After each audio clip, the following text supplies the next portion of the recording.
Setelah 10 tahun bertarung di dunia bayangan menyeramkan yang penuh dengan sihir hitam yang akan memusnahkan semua kehidupan, penyihir Deir Herman dan krunya akhirnya berhadapan langsung dengan bos terakhir mereka, naga penghancur, Boromir Napolitan. Dunia bayangan pada dasarnya adalah mimpi buruk terburuk bagi umat manusia. Mereka menutupi segalanya dengan kabut hitam ini, dan tidak ada yang benar-benar tahu apa yang ada di dalamnya kecuali bahwa semua makhluk hidup akan tamat jika terperangkap di sana. Satu-satunya cara untuk menghentikan kabut agar tidak mengambil alih adalah dengan mengalahkan dunia bayangan. Deir dan pasukannya bangkit, siap untuk mengalahkan Napolitan dan mengakhiri kutukan neraka ini untuk selamanya. Napolitan tidak membuang waktu, dia menembakkan bola api besar untuk memanggang mereka. Tetapi naga jahat besar ini tidak tahu. Pasukannya datang dengan persiapan. Napolitan meledakkan mereka dengan serangan api besar. Tetapi kekuatan lingkaran sihir desir menghentikannya seolah-olah itu bukan masalah besar. Setelah desir memblokir semua mantra naga, anggota pasukan lainnya menyerang balik. Namun, Napolitan tangguh, jadi salah satu penyihir mengerahkan sihir mereka dan membagikannya dengan tim. Mereka mengeroyok naga itu, menyerangnya dengan semua yang mereka punya, dan akhirnya mengalahkannya. Napolitan, naga penghisap nyawa, jatuh ke tanah seperti pecundang total. Setelah naga itu mati, desir dan krunya berharap untuk dikirim kembali ke dunia normal mereka. Tetapi tidak terjadi apa-apa. Mereka bingung tentang penundaan itu. Dan salah satu dari mereka berkata mereka harus bersantai dan menunggu. Kemudian, salah satu penyihir menunjukkan bahwa dari 150 juta orang yang bertempur dalam pertempuran ini, hanya 6 dari mereka yang berhasil keluar hidup-hidup. Itu membuat mereka terpukul dan mereka mulai memikirkan semua teman yang telah hilang di sepanjang jalan. Suasana menjadi emosional. Tetapi salah satu penyihir wanita mencoba menghibur mereka dengan menyarankan mereka untuk membicarakan sesuatu yang positif. Penyihir lain memberi pujian kepada Raphael karena berhasil memblokir salah satu serangan Napolitan, tetapi Raphael memberikan pujian kepada Desir yang menggunakan kekuatannya untuk memadamkan api naga itu. Para kru tidak percaya Desir, seorang pria biasa tanpa latar belakang yang bagus, berhasil melakukan semua ini. Mereka bertanya-tanya mengapa tidak ada yang tahu tentangnya, tetapi Desir hanya mengabaikannya dan mengatakan bahwa dia hanyalah orang biasa. Suasana kembali menjadi berat. Jadi penyihir wanita itu mengganti topik pembicaraan dan bertanya apa yang ingin dilakukan semua orang ketika mereka kembali ke dunia mereka. Seorang pria berkata bahwa dia ingin menyumbang kepada keluarga temannya yang gugur. Romantika berkata bahwa dia akan kembali ke Liga Barat untuk membantu keluarga korban dan membangun tugu peringatan bagi semua orang yang meninggal saat menyelamatkan dunia. Mereka bertanya kepada Desert apakah dia akan kembali ke Akademi Hebon, tetapi dia ragu-ragu dan berkata bahwa dia butuh waktu untuk mencari tahu. Saat mereka melakukan percakapan yang mendalam ini, sesuatu yang aneh mulai terjadi. Jantung naga yang mati itu mulai bangkit dan tampak seperti akan meledak. Mereka semua seperti, apa-apaan ini? Salah satu penyihir ingat pernah membaca tentang naga dan menjelaskan bahwa jantung naga tidak hanya memompa darah. Jantung juga menyimpan banyak mana. Saat naga mati, darah berhenti mengalir dan mana tidak bisa mengalir kemana-mana, sehingga menumpuk dan meledak. Deir mencoba menggunakan sihirnya untuk menghentikannya, tetapi tidak berhasil. Menyadari bahwa mereka tidak dapat melakukan apapun, mereka bersiap untuk akhir. Namun, saat mana meledak, alih-alih mati,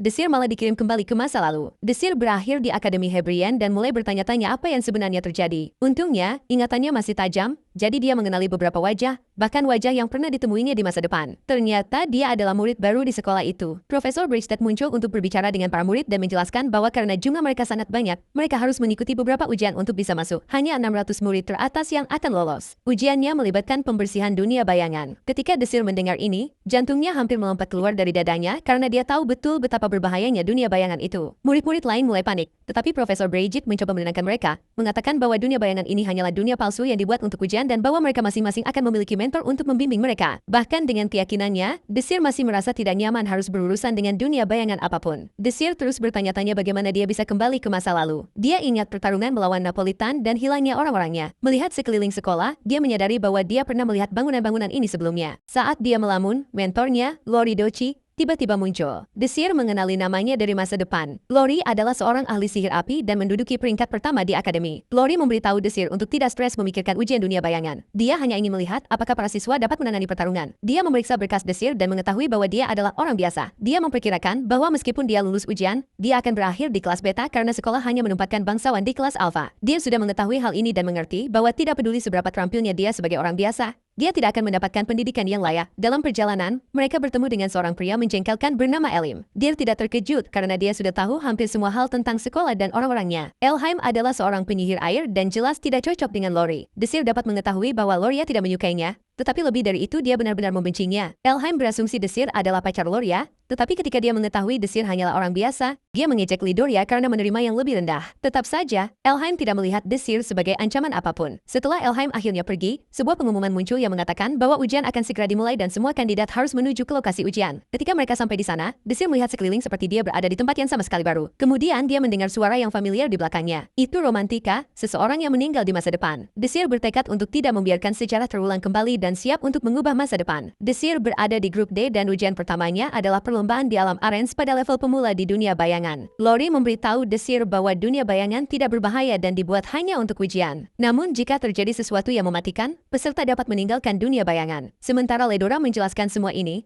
si brengsek menyebalkan Elim menyela, mengatakan sihir dan serangan diperbolehkan di dunia bayangan. Loria sangat kesal dengan Elhimsa yang tidak tahan dengan pria itu. Elheim menyuruh Desir untuk keluar dari ujian karena menurutnya Dir sebagai orang biasa tidak memiliki peluang. Hal ini membuat Eldoria semakin marah dan dia menyuruh Elim untuk menunggu hasilnya sebelum membuat asumsi. Elheim kemudian memperkenalkan Ace King's Crown, anak didiknya. Dia adalah seorang ksatria sihir es dan penyihir tingkat tinggi yang dapat menggunakan sihir penglihatan yang mustahil untuk dilawan. Ditambah lagi, dia lebih jago menggunakan pedang dibanding kebanyakan ksatria. Desir mengingatnya dari masa depan. Dia adalah salah satu rekan setimnya yang bertarung melawan naga. Lori tidak yakin Desir bisa mengalahkan Aziz, tetapi dia tetap menyemangatinya untuk berusaha sekuat tenaga. Beberapa saat kemudian, ada pengumuman bagi kelompok D untuk menuju gerbang. Desir, Romantika, Aziz, dan peserta lain di kelompok D memasuki dunia bayangan dan berkumpul di dataran Arenstate. Mereka diberitahu bahwa tujuannya sama untuk semua orang dan hanya 3 teratas yang akan lolos. Mereka dapat menggunakan sihir atau serangan apapun. Tetapi jika ada yang terluka parah, mereka akan didiskualifikasi. Di garis start, Desir mulai bertanya-tanya bagaimana Asus selamat dari ledakan mana dan apakah dia masih mengingat sesuatu. Romantika memanggil namanya dan dia bertanya-tanya apakah dia juga mengingatnya,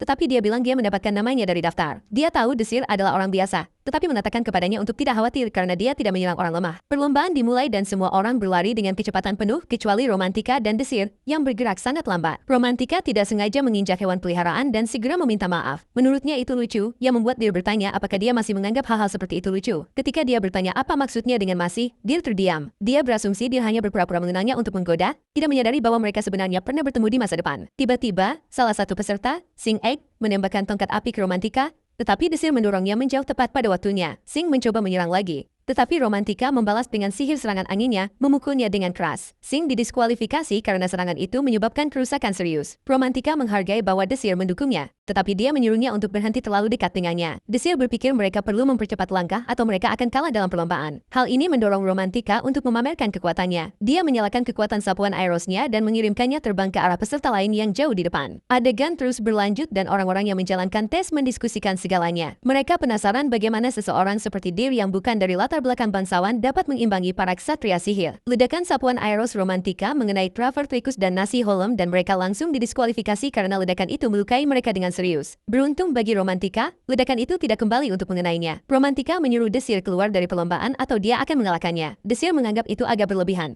terutama karena dia baru saja menyelamatkannya dari serangan tongkat api. Itu semua bagian dari tes. Desir menolak untuk mundur, jadi Zez menggunakan sihirnya untuk mengirimkan banyak serangan angin ke arahnya. Yang mengejutkan, tidak ada yang mengenainya. Desert menjelaskan kepada Romantika bahwa karena dia berfokus pada kecepatan, dia dapat mengubah arah serangannya hanya secukupnya untuk menghindarinya. Romantika tidak mempercayai penjelasannya dan menembakkan lebih banyak serangan angin, tetapi seperti sebelumnya, tidak ada yang mengenainya. Romantika tidak habis pikir bagaimana seseorang seperti Dier, yang bukan berasal dari keluarga bangsawan, bisa sekuat itu. Desir tidak ingin sejarah terulang, jadi dia bertekad untuk menang. Dia menggunakan sihir pembaliknya untuk menangkal semua serangan anginnya. Lalu, dia menjelaskan 3 hal yang tidak dimiliki Romantika. Pertama, mantra pembaliknya adalah satu-satunya hal yang benar-benar dia kuasai. Kedua, dia memiliki mantra minyak yang menghilangkan gesekan. Dan ketiga, ujiannya bukan tentang keahlian sihir, tentang apakah mereka bisa mencapai garis akhir. Desir mengejar Ace dan dengan cepat menyusulnya. Ace menarik kembali hinaannya sebelumnya tentang kelemahannya, tetapi dia siap untuk melawannya habis-habisan. Dia menembakkan banyak serangan panas sihir ke Desir, tetapi sekali lagi, dia menggunakan sihir pembaliknya untuk memukul mundur mereka. Saat itulah Ace menyadari Dir menggunakan trik yang sama untuk mengalahkan Romantika. Ace menolak untuk kalah dari Desir apapun yang terjadi. Dia menggabungkan banyak serangan sihir menjadi satu panah besar dan menembakkannya ke arahnya. Dir mengubah arah serangan dan terus maju. Sementara Ace masih mencoba mencari tahu bagaimana seseorang seperti Desir dapat melakukan semua ini. Dir melewati garis finish dan memenangkan tempat pertama di grup D para petinggi dan profesor mencoba mencari tahu apa yang harus dilakukan. Mereka selalu menempatkan siswa ke dalam kelas berdasarkan elemen sihir, nilai ujian, dan latar belakang keluarga. Karena itu, tidak ada orang biasa yang berhasil masuk ke kelas alfa. Kelas alfa diperuntukkan bagi para penyihir elit. Jadi, mereka tidak berpikir mereka bisa membiarkan seseorang seperti Desir yang tidak memiliki pendidikan atau latar belakang yang sama bergabung. Profesor Braithjit tidak setuju dengan ini. Menurutnya, Desir pantas mendapat tempat di kelas alfa karena dia berhasil melewati ujian grup D. Tetapi para bangsawan dan profesor lainnya tidak akan membiarkan orang biasa masuk. Desir dan Romantika akhirnya terjebak di kelas beta. Romantika tidak senang dengan hal itu. Dia pikir dia cukup kuat untuk berada di kelas alfa. Dia melihat sekeliling kelas beta tua yang jelek dan merasa jijik. Guru kelas beta menjelaskan bahwa penyihir diberi peringkat dari lingkaran 1 hingga 7, dengan 7 sebagai yang teratas. Untuk masuk ke kelas alfa, kamu setidaknya harus berada di lingkaran 2. Namun, Romantika masih mengira dia berada di lingkaran 2. Dia melihat Dear duduk di sebelahnya dan bertanya-tanya mengapa seseorang seperti dia yang memenangkan ujian kelompok D berada di kelas beta yang sama dengannya. Baginya, Dear tidak termasuk dalam kru beta lainnya. Desir hanya menyeringai padanya, tetapi ini hanya membuat Romantika kesal, yang mudah marah. Dan guru itu tampak bingung. Dia dengan cepat tersadar dan menenangkan dirinya. Desir, di sisi lain, bertanya-tanya mengapa ada kesenjangan yang begitu besar antara bangsawan dan rakyat jelata di sekolah. Dia menyadari bahwa dia bukan satu-satunya yang terjebak di sisi ini. Ada banyak orang berbakat lainnya yang diabaikan. Meskipun Profesor Bridget menginginkannya di kelas alfa, tangannya terikat karena para bangsawan tidak mengizinkannya. Tetapi Desir punya rencana. Ia bertekad untuk membantu sebanyak mungkin orang, apapun yang terjadi. Romantika masih kecewa karena berada di kelas beta ketika Diane Hayden, seorang murid dari kelas alfa, menghampirinya. Donetta memintanya untuk bergabung dengan Blue Moon Party, kelompok teratas di kelas alfa. Hal ini menarik minat Romantika karena menjadi bagian dari kru alfa dapat menguntungkannya. Namun, ada syaratnya. Donetta juga mengajaknya berkencan sebagai imbalan karena merekomendasikannya ke kelompok tersebut. Romantika tidak menyukainya karena mereka baru saja bertemu. Aneh bagi bangsawan seperti dia untuk mendekati orang biasa, tetapi Donetta tampaknya menganggap itu cinta pada pandangan pertama. Romantika meminta waktu untuk memikirkannya dan Donetta setuju. Sebelum pergi, ia memberinya cem, hadiah spesial dari kampung halamannya yang dimaksudkan untuk menunjukkan cintanya. Ia menyerahkannya untuk membuktikan keseriusannya. Jadi, saat Romantika memeriksa hadiah ini, Desir menyelinap dari belakang dan benar-benar membuatnya ketakutan. Kemudian, ia mengundang Romantika ke pestanya, tetapi Romantika tidak menyukainya karena ia sudah diundang ke pesta yang seharusnya menjadi pesta terbaik di akademi. Ternyata pergi ke pesta terbaik itu adalah keputusan terburuk yang dibuatnya di masa depan, dan Desir berusaha memastikan ia tidak meleco lagi. Ia mengantarkan sepucuk surat untuknya dan menyuruhnya membacanya saat ia sendirian. Sebelum melompat, ia berbisik padanya untuk membuang surat itu setelah ia selesai membacanya. Sekarang, Romantika menjadi gelisah, bertanya-tanya apa isi surat itu. Ia membacanya dan tidak dapat mengetahui bagaimana Desir mengetahui hal-hal yang ditulisnya. Sementara itu, Desir bertemu dengan seorang anak dari kelas beta, Pram Sneer. Pram telah menjadi salah satu pejuang dalam pertempuran sebelum Desir kembali. Pria itu sangat cepat menggunakan pedang dan sudah sangat kuat, meskipun ia tidak memiliki banyak pelatihan di masa itu. Setelah membaca surat itu, Romantika berlarian kemana-mana untuk mencari dia. Akhirnya dia melihat Pram di tempat latihan, tetapi Desir menyuruhnya untuk tenang karena latihan akan segera dimulai. Romantika memperhatikan Pram bersiap untuk bertanding dengan pria sombong dari kelas Alpha, Pearl. Dan dia langsung berpikir Pram menggemaskan. Dia tidak bisa berhenti memuji betapa imutnya dia dan bertanya-tanya apakah dia semacam malaikat atau semacamnya. Jadi Pram mengambil pedang kayu besar ini untuk pertandingan tanding. Dan Romantika seperti, mengapa pria kecil ini mengambil benda besar itu? Bisakah dia menanganinya? Petik 2. Pram mencoba untuk menghormati Pearl,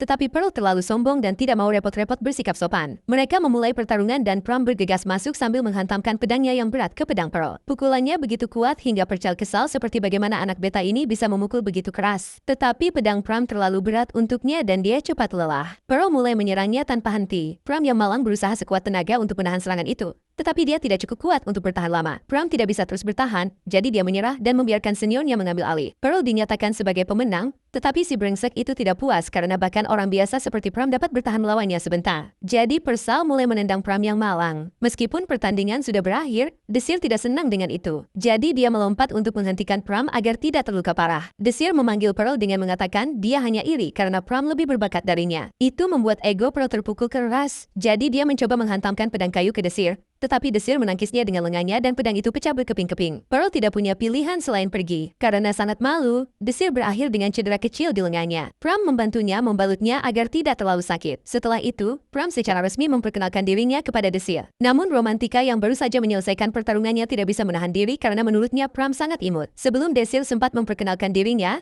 Romantika bergegas memperkenalkan dirinya kepada Pram. Pram sangat berterima kasih atas kebaikan Desir dan mengatakan bahwa dia berutang budi padanya dan akan membantunya kapanpun dia membutuhkannya. Setelah Pram pergi, Desir mengingatkan Romantika tentang apa yang ingin dia katakan tentang surat sebelum pertarungan antara Pram dan Pearl. Romantika marah dan bertanya apakah Desir telah memberitahu seseorang tentang apa yang telah dia ketahui tentangnya. Desir berkata bahwa para profesor sudah mengetahuinya, itulah sebabnya mereka memasukkannya ke kelas beta meskipun dia seorang bangsawan dengan keterampilan yang luar biasa. Dia menjelaskan bahwa di kerajaan Prieta yang berjarak beberapa ratus kilometer dari sekolah mereka, ada seorang pedagang yang menghasilkan banyak uang melalui perdagangan. Pedagang itu adalah orang biasa yang membeli gelar bangsawan dari keluarga bangsawan yang bangkrut dan mengambil nama keluarga Eru. Ini terjadi ketika Romantika berusia sekitar 4 tahun. Desir berkata bahwa meskipun dia memiliki gelar bangsawan, dia tidak dapat mengubah fakta bahwa dia memiliki darah rakyat jelata dan itulah yang dipikirkan para profesor. Itulah sebabnya dia berakhir di kelas beta. Desir menyuruhnya untuk menolak tawaran bergabung dengan kelompok bulan biru. Dan jika dia tidak melakukannya, dia akan memulai kelompoknya sendiri dengan Pram. Romantika menganggap Desir bertindak sangat mencurigakan. Tetapi dia tidak punya pilihan. Dia harus bergabung dengan kelompok Desir karena prom. Keesokan harinya, Desir mengajak Prom dan Romantika menemui Profesor Braithwaite untuk mendapatkan persetujuan untuk kelompok mereka. Profesor menawari mereka teh dan permen. Romantika tidak menahan diri. Dia langsung menyesap teh dan itu seperti teh terbaik yang pernah dia minum. Profesor Braithwaite senang melihatnya menikmatinya. Prom di sisi lain agak malu-malu dan menahan diri. Tetapi setelah sedikit dorongan dari profesor, dia mencoba teh juga. Ia mengambil satu set pakaian dan Romantika tidak bisa menahan diri untuk tidak menganggapnya sangat lucu saat ia menikmatinya. Tanpa membuang waktu, Profesor Braithwaite bertanya kepada Desir mengapa ia ingin membentuk sebuah kelompok. Desir menjelaskan bahwa ia ingin mengikuti turnamen peringkat untuk dipromosikan ke kelas Alpha. Namun, itu tidak akan mudah karena mereka akan melawan yang terbaik dari yang terbaik di kelas Alpha. Profesor itu mulai menjelaskan cara kerja turnamen peringkat dan seberapa sulitnya turnamen itu. Pada dasarnya, ini adalah ujian untuk mengetahui peringkat siswa di setiap tingkatan. Baik kelas Alpha maupun Beta saling bersaing. Dan untuk bergabung, Anda memerlukan kelompok yang terdiri dari 3 hingga 6 anggota. Ujian ini adalah pertarungan langsung antara dua kelompok, dan jika kelompok Anda menang, peringkat Anda akan naik. Romantika berpikir memiliki lebih banyak orang di kelompok akan memberi mereka keunggulan. Namun, profesor itu menunjukkan bahwa itu tidak selalu benar. Yang terpenting adalah seberapa besar kontribusi setiap orang terhadap kemenangan tim. Inti dari turnamen peringkat adalah untuk menguji keterampilan yang berbeda dari para siswa. Tetapi itu hanya untuk babak kualifikasi. Para pemenang melaju ke babak final yang berlangsung di dunia bayangan. 9 kelompok teratas mendapat gelar peringkat tunggal, dan peringkat tunggal dapat naik dari kelas beta ke kelas alfa. Turnamen peringkat seharusnya menjadi cara untuk naik pangkat. Tetapi tidak ada yang pernah berhasil sebelumnya karena kelas alfa tampaknya selalu lebih unggul. Profesor berpikir tidak mungkin untuk naik pangkat, tetapi Desir melihat ini sebagai alasan yang lebih kuat untuk melakukannya. Dia ingin membuktikan bahwa para bangsawan dan profesor lainnya salah dan mengubah cara mereka memandang kelas beta. Profesor Braithwaite setuju dengan Desir dan berpikir memenangkan turnamen dapat menjadi percikan yang dibutuhkan untuk memperbaiki sistem akademi yang kacau. Namun, sebelum memberikan lampu hijau untuk kelompok tersebut, Profesor Braithwaite bertanya kepada Prom dan Romantika apakah mereka masih setuju karena mereka semua harus setuju sebelum kelompok tersebut dapat disetujui. Setelah meninggalkan kantor profesor, mereka berjalan melewati fasilitas mewah yang disediakan untuk kelas alfa. Hanya kelas alfa yang boleh menggunakannya. Kemudian mereka menuju ke area kelas beta, dan jujur saja, tempat itu benar-benar kumuh. Tempat itu terlihat murahan dan menjijikan. Romantika tidak percaya mereka harus berlatih di tempat yang jelek seperti itu. Ruangan itu dipenuhi tikus dan tertutup debu. Romantika panik, menangis dan berteriak karena dia sangat tidak nyaman di tempat yang kotor itu. Dia mencoba meyakinkan Desir untuk mencari tempat yang lebih baik, tetapi Desir bersikeras untuk tetap tinggal di tempat yang sudah mereka miliki. Keesokan paginya, Pram bangun dan terkejut menemukan ruangan itu bersih tanpa noda. Dia tidak percaya dengan apa yang dilihatnya. Dia bertanya-tanya bagaimana Desir bisa membersihkan semuanya, terutama dengan cedera lengannya. Pram merasa bersalah karena membiarkan dia melakukan semua pekerjaan. Romantika ingin mandi,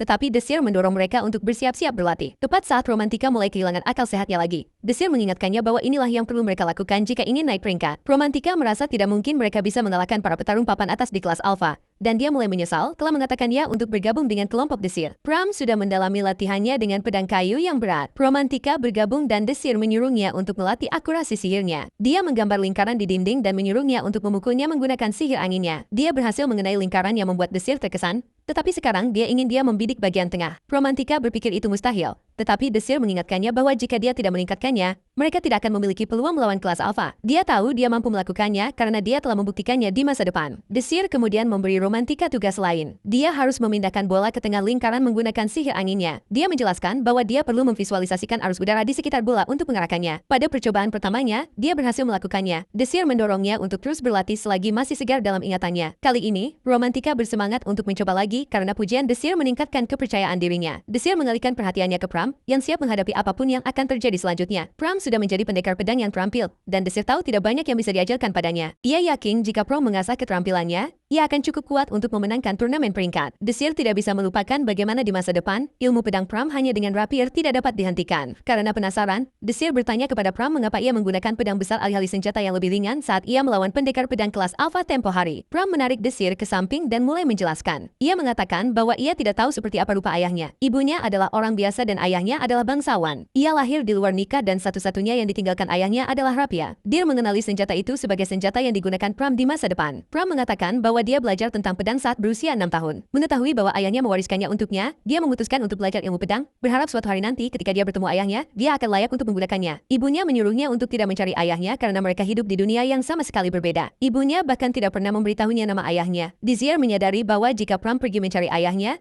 dia mungkin tidak akan selamat dan sampai di tempat dia sekarang. Mungkin itulah sebabnya ibunya menyembunyikan informasi itu darinya. Namun, Pram tetap ingin mencari tahu siapa ayahnya. Itulah sebabnya dia mendaftar di Akademi Hebron. Dia pikir para bangsawan di sana mungkin memiliki beberapa informasi tentang ayahnya. Dia bahkan meminta agar rapier itu dinilai di kota, berharap itu akan memberinya petunjuk. Tetapi mereka mengatakan kepadanya bahwa itu tidak berharga dan bukan sesuatu yang akan dimiliki seorang bangsawan. Marah dan kecewa, Pram membuang pedang itu dan bersumpah untuk tidak pernah menggunakannya lagi. Kembali ke ruang pelatihan, Romantika terus berlatih. Ia berhasil memasukkan bola ke dalam lingkaran, tetapi bola itu memantul keluar. Desir menghampiri Pram dan bertanya apakah ia boleh melihat pedang itu sekali lagi untuk memastikan sesuatu. Tetapi ternyata sudah terlambat. Pram sudah menjualnya. Pram membawa Desir ke tempat ia menjual pedang itu. Saat mereka berjalan-jalan di kota, Desir menyadari bahwa ia pernah mengunjungi beberapa tempat ini di masa mendatang. Mereka terus berjalan hingga tiba di sebuah sudut, dan ada sesuatu tentang tempat itu yang terasa aneh bagi Desir. Akhirnya, mereka sampai di toko tempat Pram menjual pedang, toko Wuchukun. Tepat di pintu depan, ada tanda yang bertuliskan, tidak ada pengembalian uang untuk barang apapun, meskipun cacat. Pram masih belum siap untuk memegang pedang itu lagi. Tetapi Desir ingin ia setidaknya mencobanya. Toko itu terkunci rapat dengan penjagaan ketat di pintu masuk. Pram dan Desir digiring masuk.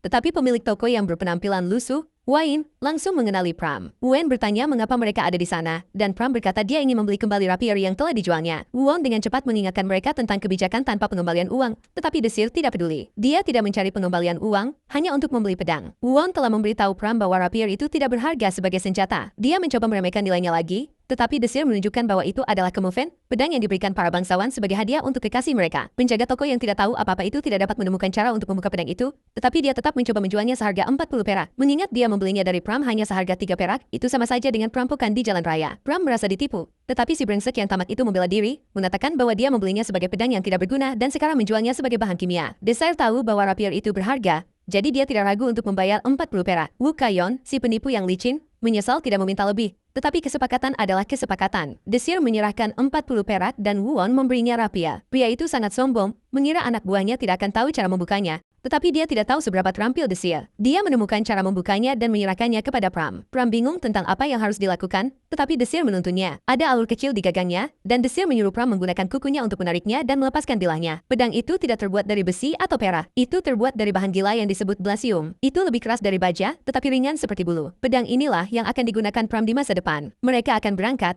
Tetapi si seraka Wuchukun menyadari betapa berharganya blasium. Meskipun dia sudah menjualnya kepada mereka dengan harga yang menggelikan, dia tidak akan membiarkan mereka pergi tanpa mengembalikannya. Kemudian pengawal tua Wuchukin yang besar masuk dan menyuruh mereka meletakkan pedang dan pergi. Tetapi itu bukan bagian dari kesepakatan. Penjaga itu mengayunkan kapak besarnya, mencoba mengubah dir menjadi tumpukan potongan. Tetapi Desir menghindarinya seolah itu bukan masalah besar. Won mulai kehilangan kesabaran dan memerintahkan pengawalnya untuk menghabisi anak-anak itu dan mengambil kembali pedang itu. Para penjaga siap menyerang lagi, tetapi kali ini Pram merasa sedikit lebih berani dan melangkah untuk menghadapinya. Desir mengingatkan Pram bahwa dia bersumpah tidak akan menggunakan pedang, yang membuat Pram agak terkejut, tetapi kemudian Desir mengatakan dia hanya mempermainkannya dan menyuruh Pram untuk menunjukkan kemampuannya. Itu membuat Pram bersemangat dan dia siap untuk berhadapan langsung dengan penjaga raksasa itu. Desir sedikit khawatir apakah Pram bisa mengatasinya, tetapi dia lebih percaya pada anak itu daripada takut padanya. Desir berpikir pedang itu lebih cocok untuk Pram, tetapi dia gugup karena jika serangan penjaga itu mengenai, permainan bisa berakhir. Tiba-tiba, Pram mulai bersinar hijau berkat pedang itu. Tetapi penjaga itu mengira itu hanya tipuan yang payah dan mulai tertawa seperti orang gila. Dia menyerang lagi, tetapi Pram melompat tinggi dan menghindarinya. Kemudian, Pram menyerang, bergerak sangat cepat, seolah-olah dia sedang berteleportasi. Penjaga itu berjuang untuk mengimbangi, tetapi berhasil memblokir semua serangan Pram dengan kapak besarnya. Pram terus menekan, tetapi penjaga itu mulai mencari tahu gerakannya. Jika pertarungan ini berlarut-larut, Pram akan berada dalam masalah. Dia harus menyerang titik lemah untuk menjatuhkan penjaga itu. Pram menyerang lagi,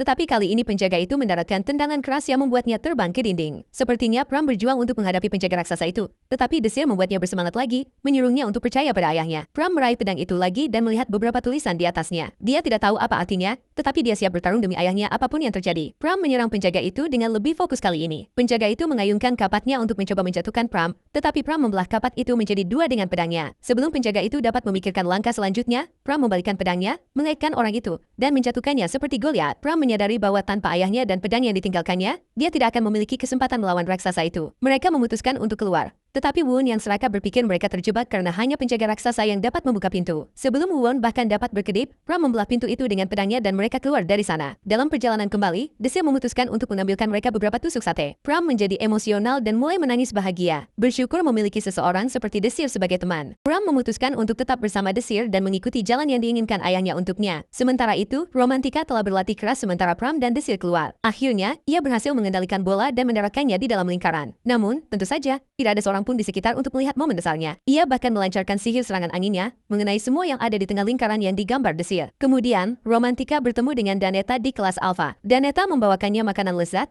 tetapi mulai menjelek-jelekkan kelas beta. Setelah makan, Danetta bertanya apakah ia telah memutuskan untuk bergabung dengan kelompok bulan biru. Tetapi jawabannya tidak seperti yang diharapkannya. Romantika mengembalikan hadiahnya dan mengatakan bahwa ia akan bergabung dengan kelas beta. Donna bingung dan berpikir bahwa orang-orang beta pasti telah menekannya, tetapi sebenarnya itu adalah pilihannya sendiri. Donita memandang rendah rakyat jelata, menyebut mereka sampah. Tetapi ia tidak tahu bahwa Romantika dulunya adalah sampah. Ia mengatakan yang sebenarnya dan wajah Danetta berubah jijik. Romantika juga memberitahu Danetta bahwa kelas beta akan melawan kelas alpha di turnamen peringkat dan karena itu, ia sekarang melihat Donetta sebagai musuhnya. Babak kualifikasi untuk turnamen peringkat dimulai. Desir dan krunya, Pram dan Romantika Castart, menghadapi lawan mereka satu persatu. Mereka menang mudah dan terus mengalahkan semua orang yang menghalangi jalan mereka. Dengan setiap kemenangan, peringkat mereka naik semakin tinggi. Mereka semua berhasil dalam pertarungan mereka. Pada akhir babak kualifikasi, Romantika, Pram, dan Desir merebut peringkat 29, 30, dan 31.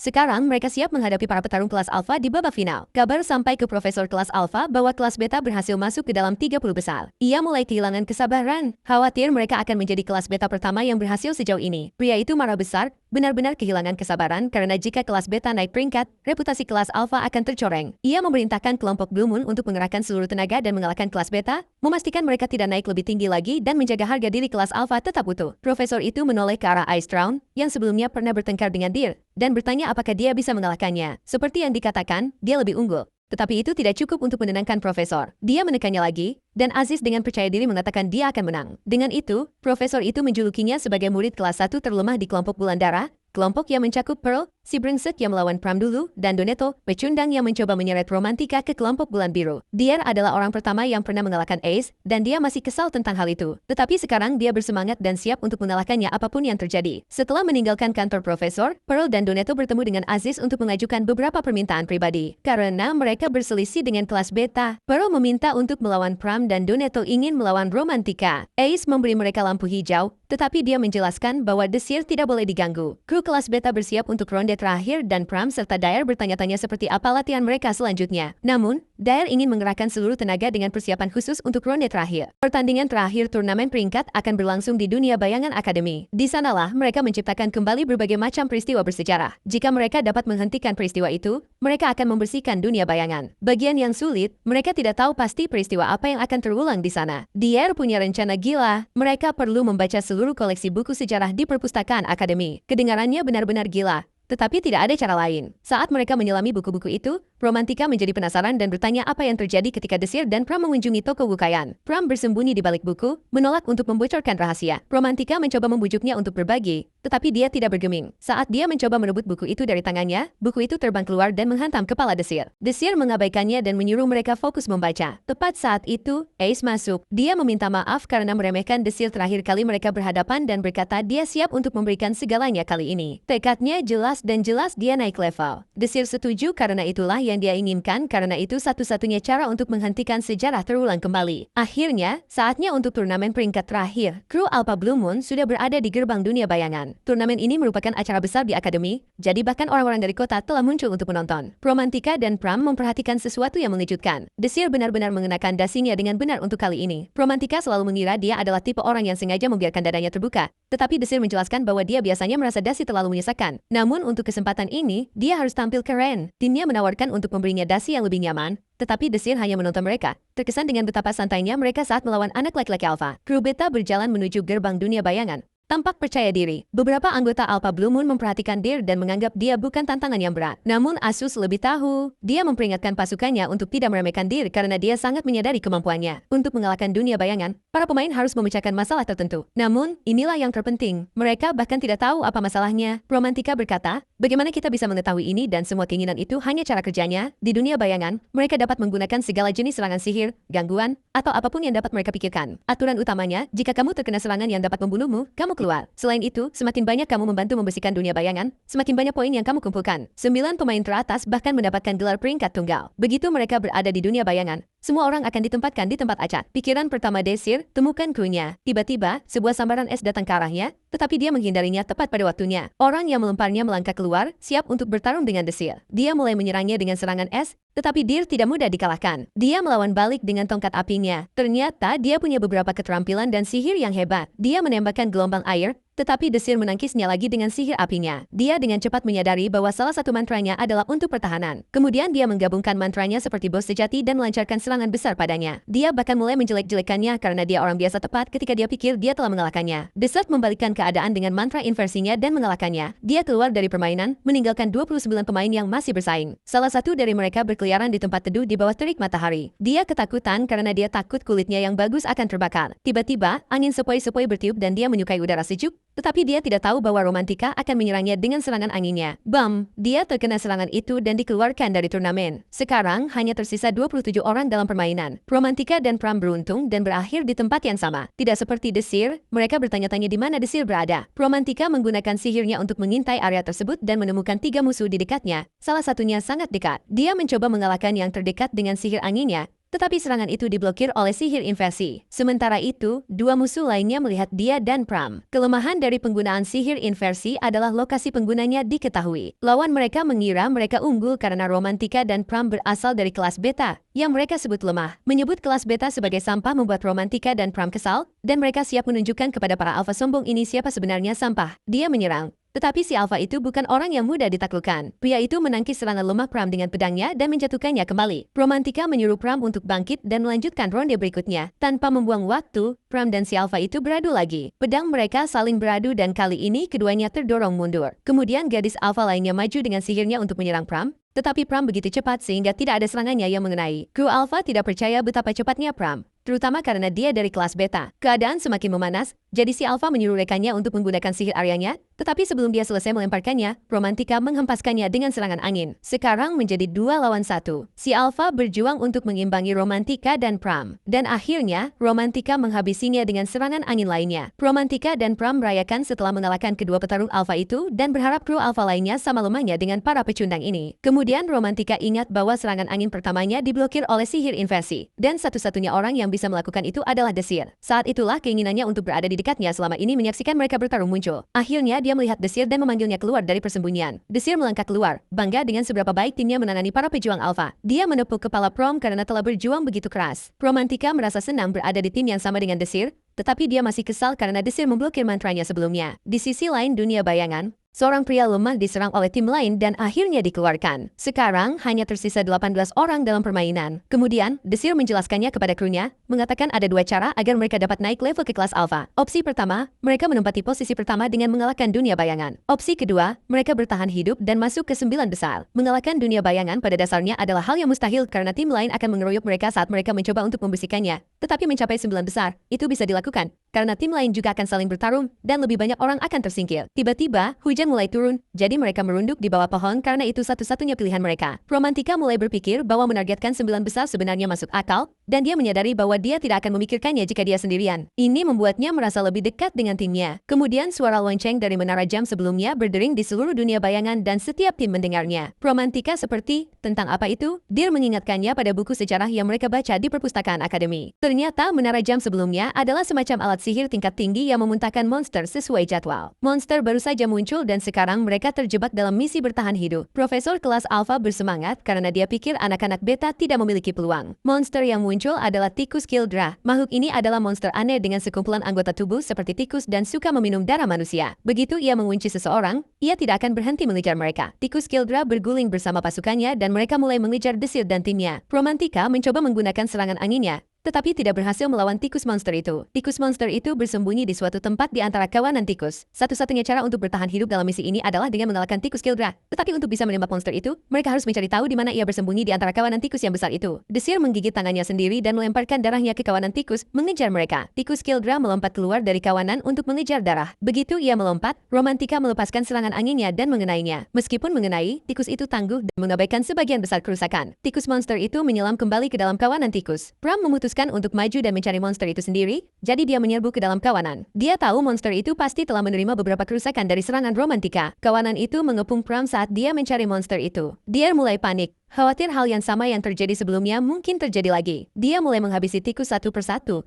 tetapi jumlahnya terlalu banyak untuk dia tangani sendiri. Untungnya, Pram berhasil melacak monster di dalam kawanan dan akhirnya menghabisi tikus Kildra yang haus darah. Begitu tikus Kildra mati, kawanan lainnya menghilang. Desir dengan lembut mengangkatnya dan membawanya kembali untuk beristirahat di bawah pohon. Namun, selama kekacauan menyelesaikan misi bertahan hidup, dua orang dari kelompok lain didiskualifikasi. Dia merasa tidak enak karena membuat Pram mengalami semua tekanan itu untuk mengalahkan tikus monster itu. Dia menyadari bahwa dia terlalu terpaku pada seberapa banyak timnya telah berkembang dan lengah. Dia tidak bisa memaafkan dirinya sendiri. Jadi dia meninju wajahnya sendiri dan bersumpah tidak akan pernah membuat kesalahan yang sama lagi. Pukulan itu meninggalkan memar di tubuhnya. Tetapi itu menjadi pengingat bahwa dia tidak ingin kehilangan siapapun di timnya. Itulah sebabnya dia melakukan semua ini sejak awal. Desir kembali ke pohon. Saat itu, Pram sudah bangun. Tetapi dia dan Romantika sama-sama bingung tentang apa yang terjadi pada wajah Desir. Desir menupisnya dan memberitahu mereka bahwa mereka harus terus bergerak. Meskipun hujan, mereka tidak senang berjalan di tengah hujan. Namun ketika dia memberitahu mereka bahwa mereka telah menemukan menara jam sebelumnya, mereka mempercayainya dan mengikutinya ke menara. Kru Blue Moon sedang bersantai di luar, mengamati menara jam sebelumnya. Denita punya ide bahwa jika mereka dapat menghentikan waktu, mereka akan benar-benar memenangkan turnamen. Dia merasa cukup percaya diri, berpikir itu akan menjadi hal yang mudah dengan keterampilan dan kekuatan mereka. Namun, entah dari mana, Romantika menyerang mereka dengan serangan angin yang mengejutkan. Untungnya, mereka merasakan sesuatu yang terjadi tepat pada waktunya, dan Asus melemparkan sihir dinding esnya untuk memblokirnya. Sekarang, hanya tersisa 15 orang dalam permainan. Serangan itu datang begitu cepat sehingga Asus menduga itu pasti Desir dan pasukan betanya yang berada di baliknya. Para petinggi kru Blue Moon mulai menuju menara. Saat mereka semakin dekat, Romantika terus melancarkan serangan anginnya.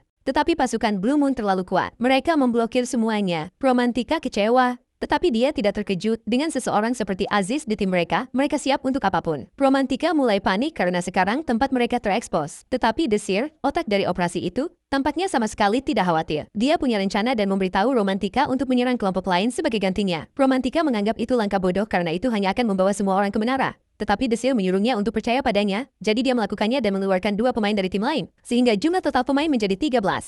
Intinya adalah untuk menimbulkan drama dan membuat tim lain saling menyerang. Sementara itu, Ace dan krunya berhasil mencapai lantai dasar menara. Saat mereka membuka pintu, mereka bertemu dengan 2 tim lainnya. Tim-tim ini langsung mengira kru AS berada di balik serangan mendadak itu karena serangan itu sangat kuat. AS mencoba menjelaskan bahwa mereka juga diserang, tetapi tidak ada yang mempercayainya. Mereka mengira hanya tim level alpha yang bisa melakukan hal seperti itu. Saat itulah AS menyadari bahwa Desir telah mempermainkan mereka selama ini, mengatur tim alpha untuk saling bertarung. Gabriel, pemimpin salah satu tim alpha lainnya, bersemangat dan siap untuk bertarung dengan kru Blue Moon. Asus menyuruh anak buahnya untuk mundur. Dia yakin dia bisa menangani tim Gabriel sendirian. Gabriel menganggap itu sebagai pukulan telak dan melepaskan sihir api tombaknya, menyemburkan api langsung ke arah As.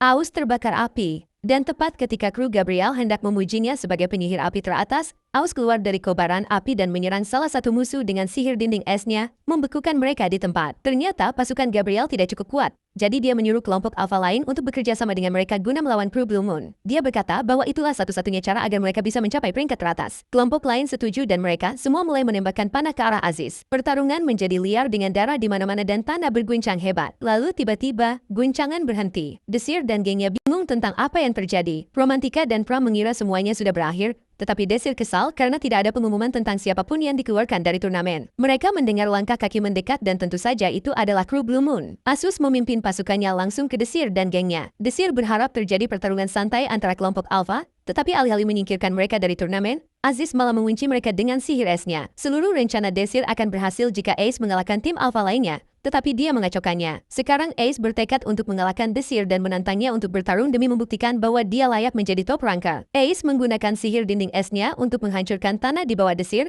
meluncurkannya ke lantai atas menara jam. Tanpa membuang waktu sedetik pun, Persal mengejar Pram dan Daneta menghadapi Romantika. Ace tahu serangan esnya sendiri tidak akan menghabisi Desir, jadi dia menuju ke lantai atas tempat dia mendarat. Saat Desir masih tersungkur, dia melancarkan mantra pemecah batu untuk menyerangnya. Tetapi Ace membalasnya dengan Winter Fist menghancurkan mantranya. Sementara itu, Persal melawan Pram, mengira dia masih bocah betas lemah yang dia kalahkan sebelumnya. Namun yang mengejutkan, Pram naik level secara drastis. Dia mencabut pedangnya dan mulai mendominasi Pearl yang tidak dapat mengimbangi kecepatannya. Pearl frustrasi dan menyerang lebih keras. Tetapi Pram menghindari semuanya seolah-olah tidak ada apa-apa. Kemudian Pram mendaratkan tendangan keras ke perut Pearl, menjatuhkannya. Romantika sedang kesulitan menghadapi si liar, Doneta. Mananya hampir habis dan tidak hebat dalam pertarungan jarak dekat. jadi situasinya tidak terlihat bagus. Tepat saat Donetta hendak menyerangnya, kabut datang dan dia tidak bisa melihat apapun. Memanfaatkan kabut itu, Romantika berhasil mendaratkan serangan di lengannya, tetapi itu tidak cukup untuk menjatuhkannya. Donetta menyadari bahwa dia menggunakan kekuatan anginnya untuk melacaknya. Tepat saat dia akan menggunakan kabut itu lagi, Donetta menyingkirkannya dengan sihir. Dia mengejarnya dengan keras, tetapi Romantika terus menghindar dengan susah payah. Kemudian dia melihat beberapa artefak yang dikenakan Donna, yang pernah diberikan Donna sebagai hadiah. Donna mengejeknya, mengatakan bahwa artefak itu terlalu bagus untuk seseorang seperti dia. Pada titik ini, Romantika muak dengan semua hinaan rakyat jelata dan menegurnya, mengatakan kepadanya bahwa tidak peduli seberapa kuat atau kelas tinggi yang dia pikir dia miliki, mereka semua sama saja. Donetta, yang merasa terhina, melepaskan serangan api. Romantika berhasil menghindarinya dan jatuh kembali ke tempat Pram dan Pearl saling serang. Saat itu juga, Donetta memutuskan untuk menghabisi Pram dan Romantika. Romantika yang terlihat sangat lelah menyuruh Pram untuk turun tangan. Donetta menjebak Pram di dalam gua menggunakan sihirnya. Mengira semuanya sudah berakhir, Pram keluar dengan pedangnya yang kuat dan mendaratkan pukulan di wajah Detta tepat saat dia hendak menghabisi Romantika. Romantika ingin membantu Pram melawan Percal dan Danetta, tetapi dia tahu dia terlalu lelah dan hanya akan memperlambatnya. Dia menyuruh Pram untuk melawan Pearl sendirian sementara dia menangani Danetta. Pram tahu dia hanya berusaha untuk tidak menahannya, jadi dia menolak. Dia berkata mereka semua akan bangkit bersama-sama. Tidak ada yang tertinggal. Dia mengingatkannya bahwa mereka menjadi lebih kuat sebagai sebuah tim. Sementara itu, Ace dan Desir terlibat dalam pertarungan yang intens. Desir terus mengalahkannya dengan sihir inversinya. Ace mengerahkan kekuatan intercrash miliknya, tetapi Desir menangkisnya dengan mudah. Desir menyerangnya dengan sihir api, tetapi Ace bukanlah orang yang mudah ditaklukkan. Ace melemparkan dinding es untuk memblokir serangannya, menunjukkan bahwa dia sama kuatnya dengan Desir. Ace tersandung, mencoba mencari tahu mengapa dia kesulitan melawan Azir, yang hanyalah seorang pria biasa. Dia memiliki mana yang lebih baik, sihir yang lebih cepat, keterampilan bertarung yang lebih kuat. Pada dasarnya, dia lebih baik dalam segala hal. Tetapi entah bagaimana dia masih tidak dapat mengalahkannya. Dia pikir itu karena dia tidak memiliki cukup pengalaman bertarung yang sebenarnya. Jadi sekarang dia siap untuk menyerang dan bertarung dengan pedangnya. Ini persis seperti yang diharapkan Desir. Ace meningkatkan kekuatannya dan menyerang dengan pedangnya. Desir melemparkan beberapa sihir bola api ke arahnya, tetapi itu tidak cukup untuk menghentikannya. Dia menghindari semua bola api dan mengayunkan pedangnya ke arahnya, tetapi Desir mengeluarkan bilah kecil dan memblokir serangannya. Itu mengejutkannya. Pria-pria itu juga hebat dalam menggunakan pedang. Ace menggunakan kekuatannya untuk menjepit Desir ke dinding. Untuk pertama kalinya, dia menunjukkan bahwa dia punya kemampuan bertarung. Dia terus mengayunkan pedang ke arahnya, tetapi Desir terus membalas setiap gerakan. Dia frustrasi, bertanya-tanya mengapa dia tidak bisa mengalahkannya, meskipun dia jelas lebih kuat. Masalahnya, Ace tidak pernah melawan seseorang yang benar-benar menantang. Dulu, dia selalu bosan karena lawannya lemah. Desir, di sisi lain, bersenang-senang, tetapi Aziz tidak begitu. Dia mengerahkan seluruh kekuatannya sekarang, menolak untuk menyerah. Dia mengaktifkan mantra tahta beku yang gila ini, semacam sihir penglihatan. Dia mengakui bahwa dia tidak dapat membalikkan yang ini. Dia mulai menghindari serangan bekunya, tetapi akhirnya dia terjebak di tempat. Di dalam istana sihir penglihatan yang beku ini, Ace dapat mengerahkan kekuatannya tanpa menahan diri. Itu adalah gerakan andalannya, sesuatu yang dia lakukan sebelum Desir muncul. Desir terkesan bahwa dia sudah dapat menggunakan sihir semacam ini. Namun tiba-tiba, Desir menyerang balik lagi. Tidak peduli seberapa keras Asus mencoba, sihir dan kekuatannya tidak dapat menyentuhnya. Dia terjebak mencoba mencari tahu langkah selanjutnya karena setiap mantra terbalik dan bahkan pedangnya tidak cukup untuk menjatuhkannya. Sementara itu, Pram dan Danetta memasuki medan perang dan mulai menyerang. Pram punya beberapa gerakan licin dan keterampilan serius. Danetta kuat, tetapi trikotor Pram terlalu berat baginya. Pearl meraih pedangnya, siap untuk bergabung dalam pertarungan. Pram siap untuk menyerang bersama mereka berdua karena Romantika tidak sekuat dulu. Percal melemparkan pedangnya ke Pram, tetapi Pram mencabut pedang khususnya dan mengirim bilah pedang Pearl terbang kembali ke tempat asalnya. Donna mencoba menyerang dari satu sisi dan Pearl menyerangnya dari sisi lain. Romantika merasa harus melakukan sesuatu,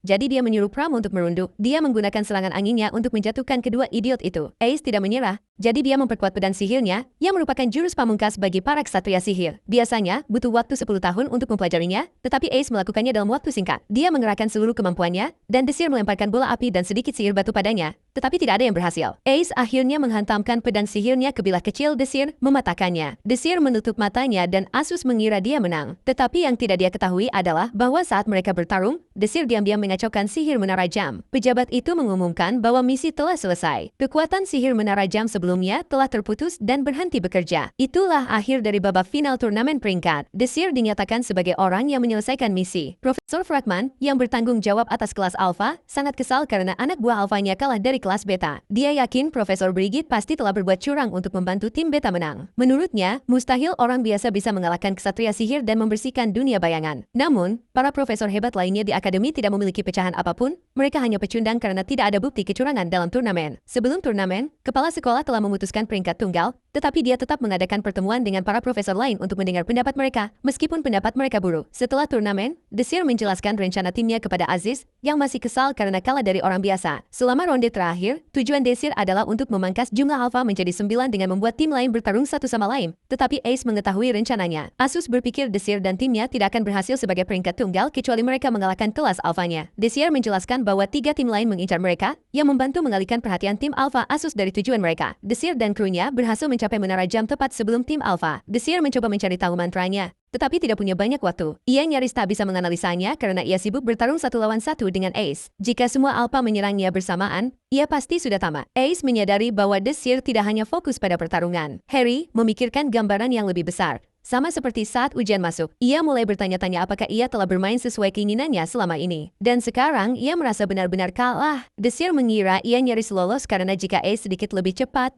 ia mungkin akan kalah. Namun Romantika dan Pram yakin mereka akan mendukungnya dan bertarung untuknya. Bahkan jika Sword lebih cepat karena mereka telah mengalahkan Deta dan Percal. Desir mengucapkan terima kasih kepada Romantika dan Pram karena telah membantu memenangkan turnamen. Asus memutuskan untuk pergi menemui Profesor Fragman karena timnya kalah dari tim Beta. Sebelum pergi, ia bertanya kepada Desir apakah ia dapat bergabung dengan kelompok latihan mereka. Romantika tidak senang tentang hal itu. Tetapi seperti yang diharapkan, Desir setuju dan mengizinkannya bergabung. Kemudian, Profesor Bray JG mengundang Desir dan krunya. Dia memberi mereka alat peraga karena telah menampilkan pertunjukan yang mengagumkan, dan bahkan menggunakan sihirnya untuk membuat kue spesial dari Basewell Bakery, tempat yang sangat populer di mana orang-orang mengantre selama berjam-jam hanya untuk mengambil roti. Profesor Brigitte memberitahu mereka bahwa mereka semua telah terdaftar sebagai peringkat tunggal dan dipromosikan ke kelas alfa. Desir berterima kasih padanya atas dukungannya, dan dia memujinya karena telah menakali sampah gemuk itu, dengan mengatakan bahwa bantuannya adalah hal yang paling tidak bisa dilakukan. Mereka menyantap kue perayaan, dan saat mereka makan, Profesor Brigitte ingat pernah mengajari Desir sihir saat dia masih muda. Dia menyadari betapa Desir telah menjadi lebih kuat. Pram dan Romantika bersemangat untuk bersenang-senang sebelum kembali ke kelas alfa mereka. Namun, Desir tidak terlalu senang karena dia tahu mereka akan kewalahan setelah istirahat, tetapi Pram dan Romantika tidak menganggapnya sebagai masalah besar. Mereka hanya ingin bersenang-senang sebentar sebelum kembali bekerja. Desir memutuskan untuk ikut karena hey, mereka pantas mendapatkannya. Pesta belanja baju baru yang keren untuk mencocokkan status alfa mereka. Romantika mencoba pakaian sebanyak yang dia bisa, berharap Desir akan memuji penampilannya. Tetapi tidak, Desir tidak memberinya reaksi yang dia inginkan. Di sisi lain, Desir tidak bisa berhenti memuji Pram, yang tampak hebat dalam segala hal yang dicobanya. Pram, sebagai pria yang bijaksana, mencoba memilih dasi yang cocok dengan kepribadian Desir. Tetapi itu sulit karena Desir memiliki banyak sisi. Pram berpikir biru cocok dengan aura cerdas Desir. Merah menunjukkan kekuatan dan gairahnya. Oranye mencerminkan kebaikannya, dan merah muda juga tidak buruk. Pram sangat pendek sehingga Desir harus membungkuk untuk membantunya, yang mulai mengganggu punggung Desir. Desir menggunakan beberapa gerakan halus untuk membuat Romantika memilih dasi sebagai gantinya. Setelah banyak bola balik, Pram akhirnya memilih dasi untuk Desir. Meskipun Pram lebih lama berbelanja daripada Romantika, selama dia senang, Desir dan Romantika tidak masalah. Pram dan Romantika melihat toko lain dan menyeret dia. Entah dari mana, Ice bertemu dengan Desir, dan dia terkejut melihatnya di sana. Dia bilang dia suka berganti-ganti suasana. Desir bertanya apakah dia ingin bergabung dengan mereka untuk bersenang-senang. Asus bercanda tentang keinginannya untuk bertanding ulang dengan Beta Boys, yang hampir membuat Desir kesal, tetapi dia dengan cepat mengatakan bahwa dia bercanda. Dia setuju untuk bergaul, tetapi Desir bertanya-tanya bagaimana reaksi Pram dan Romantika. Ketika Desir dan Ice menghampiri Pram dan Romantika, reaksinya persis seperti yang dia harapkan. Kekacauan. Romantika semakin panik ketika dia melihat Aziz berdiri di sebelah Desir. Itu bukan masalah besar. Tetapi suasana kelompok itu terasa sedikit aneh dengan As. Pram merasa baik-baik saja berada di sana, tetapi Romantika tidak menyukainya. Dia merasa benar-benar dikhianati. Mereka memutuskan untuk bermain hoki. Desir dan Romantika bekerja sama melawan Aziz dan Pram. Sebelum permainan dimulai, Desir memberitahu Romantika bahwa mereka akan melawan pendekar pedang terbaik Akademi dan Ksatria Sihir, jadi dia harus meningkatkan permainannya agar memiliki kesempatan untuk menang. Pram merasa percaya diri dan siap untuk segera mengakhiri pertandingan agar bisa bekerja sama dengan Desir di babak berikutnya. Permainan dimulai dengan cepat, tetapi Romantika memenangkan babak pertama dengan menggunakan sihir serangan anginnya untuk menembakkan koin hoki ke gawang Pram dan As. Desir merasa tidak adil jika Romantika harus menggunakan sihirnya untuk menang. Sekarang permainan terbuka lebar dan Ais siap untuk memamerkan keterampilan sihirnya sendiri. Permainan berakhir imbang. Ais kembali tampil dengan sihirnya, membuat timnya unggul. Romantika meminta Desir untuk maju, sehingga Desir tidak punya pilihan selain menggunakan sihirnya juga. Dia mengaktifkan kekuatan inversinya dan melemparkan koin hoki kembali ke gawang As dan Pram. Mereka semua bersenang-senang bermain. Ace berterima kasih kepada Desir dan yang lainnya karena telah menemaninya lalu pergi. Romantika merasa lega karena Ace telah pergi dan berpikir mereka tidak akan melihatnya lagi. Namun, Desert mengingatkannya bahwa Asus akan berlatih bersama mereka, dan Pram mengatakan bahwa mereka akan sering melihatnya karena mereka semua berada di kelas Alpha yang sama. Sekarang, setelah jeda, mereka memulai hari pertama mereka di kelas Alpha. Perasaannya seperti peningkatan besar dari kelas Beta, benar-benar berbeda dan hampir menyegarkan. Desir senang melihat timnya begitu termotivasi dan menyuruh mereka untuk pergi ke latihan pagi. Ice bergabung dengan mereka di ruang latihan dan mereka semua mulai mengerjakan latihan yang berbeda berdasarkan kekuatan mereka. Mereka memastikan untuk menyertakan Ace. Pram berlatih pedang dengannya. Ace ditantang untuk mengarahkan bola ke tengah lingkaran tetapi meleset. Romantika melangkah maju dan menunjukkan padanya bagaimana melakukannya dengan menggunakan sihir. Setelah satu bola, Desir meningkatkan tantangan menjadi 6 bola. Romantika berhasil melakukannya, menempatkan ke 6 bola dengan sempurna di dalam lingkaran. Desir kemudian meningkatkannya menjadi 8 bola dan Romantika tetap menghancurkannya. Di akhir pelatihan, Ace menyadari bahwa Desir memiliki pemahaman yang kuat tentang kekuatan semua orang dan menyesuaikan pelatihan mereka agar sesuai. Romantika telah bekerja keras selama pelatihan, jadi dia tidur sebentar untuk tidur. Sudah waktunya untuk kembali ke kelas. Tetapi dia masih merasa lelah. Dia mengingatkannya bahwa pertarungan mereka berikutnya adalah pertarungan sungguhan, bukan pertarungan peringkat palsu. Jika mereka mengacau, mereka benar-benar bisa mati. Desir membutuhkan krunya untuk siap beraksi. Dan sementara Pram selalu siap untuk bertarung dengannya, Romantika pada dasarnya siap untuk apapun saat ini. Profesor Prelude memulai ceramahnya untuk siswa tingkat atas. Dia menguraikan bagaimana pertempuran antara manusia dan dunia bayangan masih berkecamuk. Bencana tahunan ini terus mengacaukan dunia mereka. Dan sekarang benua mereka hanya setengah dari ukuran sebelumnya. Meskipun demikian, mereka memiliki tingkat keberhasilan 99,9% dalam membersihkan dunia bayangan akhir-akhir ini. Itu semua berkat permata ajaib yang telah menghentikan kontaminasi dunia bayangan agar tidak menyebar. Permata ajaib ini pada dasarnya adalah kristal mana yang muncul saat dunia bayangan dibersihkan. Permata ajaib ini mengandung banyak sekali mana, tetapi kamu tidak bisa langsung menggunakannya begitu saja. Sekitar 50 tahun yang lalu, Menara Ajaib menemukan cara untuk memproses dan memanfaatkan kekuatan permata ini. Sejak saat itu, jumlah mana yang sangat banyak yang mereka hasilkan telah menghasilkan segala macam kemajuan. Saat Profesor Prelude menjelaskan semua ini, dia memergoki Romantika sedang tertidur di kelas. Dia memanggilnya dan bertanya siapa yang menemukan teknologi itu. Untungnya, Desir memberinya jawaban dengan suara pelan, menyelamatkannya dari rasa malu. Setelah kelas, Desir dan timnya meminta bantuan Profesor Prelude. Dia penasaran dengan apa yang mereka inginkan dan mengira mereka meminta bantuan untuk kelompok mereka. Dia menyerahkan formulir berisi permintaan mereka, dan ketika dia memeriksanya, dia melihat mereka meminta detail keamanan untuk Menara Ajaib cabang Hereli. Profesor itu menutup mereka, mengatakan bahwa dia tidak punya alasan untuk membantu mereka. Desir menjelaskannya, menyebutkan batu ajaib yang disebut air mata rejurn yang disimpan di cabang Hereli. Profesor itu terkejut seorang pemula seperti dia tahu tentang ini. Tetapi tidak ada waktu untuk bertukar pikiran panjang. Desir memperingatkannya bahwa dalam 10 jam, sebuah kelompok yang disebut Outer berencana untuk menaikkan tingkat rejurn. Dia memohon padanya untuk menyetujui permintaan mereka, atau permata ajaib itu akan dicuri. Benar saja, 10 jam kemudian, Master Zod mendapat kabar bahwa cabang Hereli sedang diserang, seperti yang dikatakan Desir. Desir berpura-pura menjadi anak tak berdaya yang berlari sepanjang malam untuk mengambil roti untuk saudara-saudaranya. Dia menabrak Ken, bos besar Outer, dan menjatuhkan rotinya ke tanah. Bersikap tenang, Desir bersikap polos dan segera meminta maaf kepada Ken. Ken, sebagai pemimpin yang tak kenal takut, melihat Deer hanya sebagai anak yang tidak berbahaya, jadi dia membantunya berdiri dan menyuruhnya menjauh dari jalanan pada tengah malam untuk menghindari masalah. Ken melempar roti ke tanah, menyalakan korek api, dan berjalan pergi. Pemandu tak kasat mata bertanya apakah mereka harus membawa Deer keluar, tetapi Ken menyuruhnya membiarkan anak itu pergi. Ken menuju ke cabang Hereli tempat mereka menyimpan permata ajaib. Dia melepas topinya dan mengenakan topeng ajaibnya,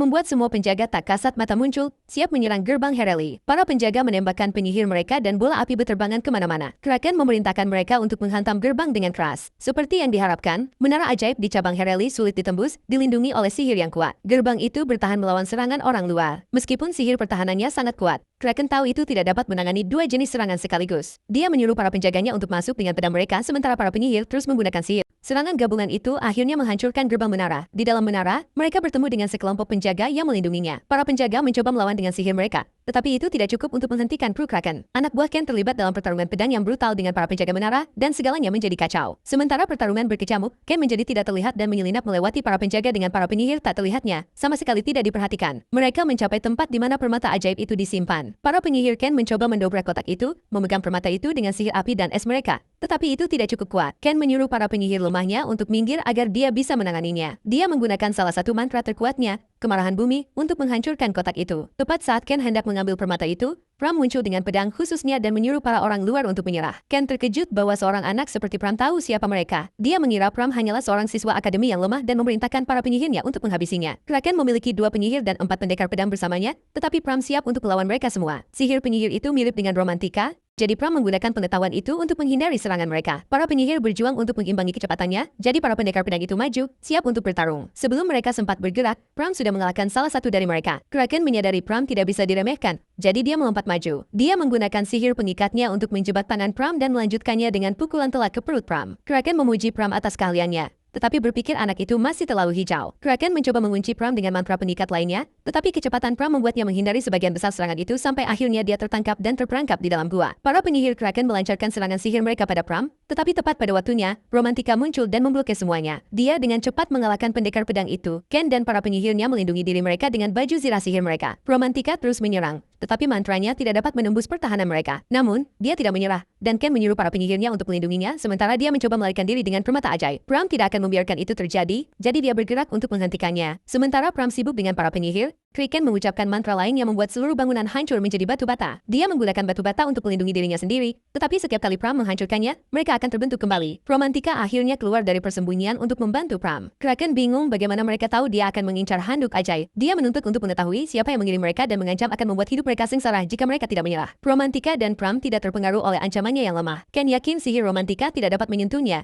tetapi yang melanjutkannya, salah satu serangannya mengenainya. Kemudian dia menghancurkan batu bata, melindunginya. Kraken melepaskan sihirnya yang menghancurkan bumi, menghancurkan semua yang ada di sekitar mereka dan memanfaatkan kekacauan itu untuk melarikan diri. Pram dan Romantika menyadari bahwa mereka akan membutuhkan lebih banyak pelatihan dari desir jika mereka ingin mengalahkan seseorang yang sekuat ini. Ken berhasil lolos dengan permata ajaib itu. Saat dia pergi, dia mulai bertanya-tanya bagaimana mereka mengetahui semua gerakannya. Dia curiga Zod Aksarian ada di balik semua ini, tetapi dia tidak terlalu peduli. Dia memiliki air mata rejurn, dan dia pikir dia salah satunya. Tepat ketika dia merasa menang, dia bertemu dengan Desir. Dia mengingatkannya bahwa dialah orang yang rencananya hancur ketika dia pertama kali memasuki kota. Ken bingung tentang bagaimana Desir menemukannya, tidak menyadari bahwa dia telah ditandai dengan mana ketika dia menjemput Desir sebelumnya. Akhirnya Kraken menyadari bahwa semua keamanan yang dia temui adalah bagian dari rencana Desir. Tetap saja, dia tidak melihat Desir sebagai ancaman nyata. Dia menyalakan sihir Doomfist miliknya untuk menghabisinya, tetapi yang mengejutkannya, Desir membalikkan mantranya. Desir memperingatkannya untuk mengembalikan semua yang telah dicurinya. Desir menyuruh Ken mengembalikan permata ajaib yang dicurinya, tetapi orang itu langsung menolak. Sebaliknya, dia menggunakan sihir Doomfist miliknya. Masalahnya, sihir itu sangat lemah. Bahkan dia pun tidak terpengaruh. Ken benar-benar terkejut karena sihirnya tidak mempan. Putus asa, Ken mengancam akan menghancurkan permata ajaib itu, tetapi Desir mengabaikannya begitu saja seolah itu bukan masalah besar. Dia menyerang Kraken dengan sihir pengendalian dendam yang membuatnya lengah. Ken tercengang karena menurutnya tidak ada seorang pun yang bisa mengeluarkan mantra seperti itu secepat itu. Dia menggunakan sihir pengendalian gravitasi untuk mengambil kembali permata itu dan mulai menarik mana darinya. Kraken bingung dan bertanya bagaimana Desir bisa menarik mana dari permata yang belum diproses, tetapi Desir tidak mau repot-repot menjelaskan. Tepat ketika Desir mengira semuanya sudah berakhir, Kraken tiba-tiba berubah menjadi binatang ajaib raksasa dan menyerang. Desir menghindari ayunan liar Kraken dan berhasil memukulnya dengan bola api. Tetapi itu tidak cukup untuk menjatuhkannya. Kraken kini semakin kuat, melancarkan pukulan dan tendangan yang menghancurkan lantai dan dinding seperti sedang menggunakan steroid sihir. Desir menunduk dan menghindar, lalu mendekat cukup dekat untuk meledakkan Kraken dengan bola api lainnya. Tetapi tetap saja tidak berhasil. Ken mendaratkan pukulan keras, membuat Desir terbang. Mantra Desir tidak cukup ampuh karena Ken kini menjadi binatang ajaib.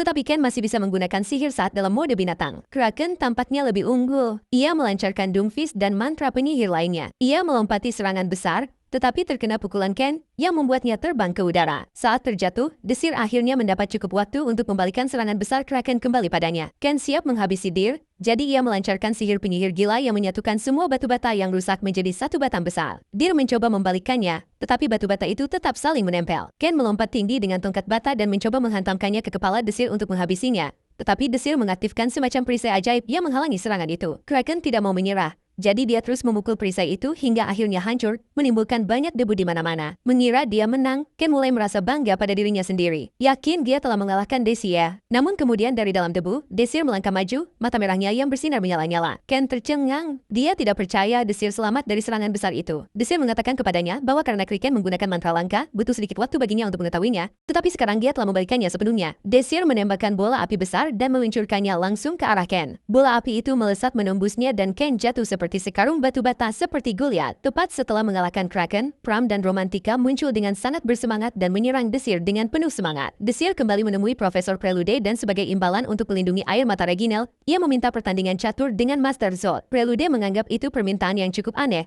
tetapi ia tidak punya banyak pilihan dan setuju. Ternyata Master Zod sama anehnya dengan Desir, jadi itu masuk akal. Dir bertemu Master Zod di tempatnya. Zod adalah bos besar menara sihir dan penyihir terkuat di dunia, baik sekarang maupun di masa depan. Zod menawarkan Dir tempat duduk agar mereka dapat memulai permainan catur. Zod adalah orang yang sibuk dan akan ada rapat dalam beberapa menit, jadi ia bertanya kepada Desir apakah ia punya aturan khusus yang ingin ia ikuti. Desir memilih metode Ibral yang merupakan seperangkat aturan yang sangat langka yang hampir tidak ada yang tahu cara memainkannya. Ia menjelaskan bahwa seorang teman lama memaksanya untuk mempelajarinya dan mereka pun mulai bermain. Desir sudah mengenal Zod dari masa depan dan mereka pun akrab. Beberapa menit setelah permainan dimulai, Zod sudah unggul. Desir menyarankan agar mereka bertaruh. Yang kalah harus mengabulkan satu permintaan pemenang. Zod meragukan Desir, yang masih seorang pelajar, dapat mengabulkan permintaannya. Untuk membuktikan kemampuannya, Desir mengambil permata ajaib yang belum diproses dan mengaktifkannya di sana. Zod terkejut dan bertanya bagaimana dia bisa melakukannya. Desir berkata dia akan mengungkapkan jawabannya jika Zod setuju dengan taruhan itu. Zod bertanya apa yang diinginkan dia jika dia menang, dan Desir berkata dia akan memberitahunya setelah permainan. Sementara itu, Profesor Fragman memarahi Aziz karena kalah dalam turnamen peringkat dari Desir, yang hanya orang biasa. Fragman berpikir Ace seharusnya mengalahkan Desir. Dia menyuruh Azus keluar dari pesta bulan biru. Tanpa pikir panjang, Asus menjatuhkan rencananya dan pergi. Desir memuji Pram dan Romantika karena bertahan melawan orang luar. Dia berkata mereka berhasil melindungi permata itu karena mereka berjuang sangat keras. Romantika sudah tahu kemana arahnya. Desir akan memberitahu mereka bahwa mereka harus menjadi lebih kuat. Dia penasaran mengapa dia mendorong mereka begitu keras. Desir menjelaskan bahwa dalam 13 hari, dunia bayangan akan muncul dan mereka akan dikirim untuk menaklukkannya. Ia memperingatkan mereka bahwa itu tidak akan seperti simulasi akademi. Jika mereka gagal, dunia pada dasarnya akan hancur dan mereka semua akan mati. Romantika tahu prediksi Desir selalu menjadi kenyataan, yang membuatnya bertanya-tanya siapa dia sebenarnya. Desir mencoba menjelaskan,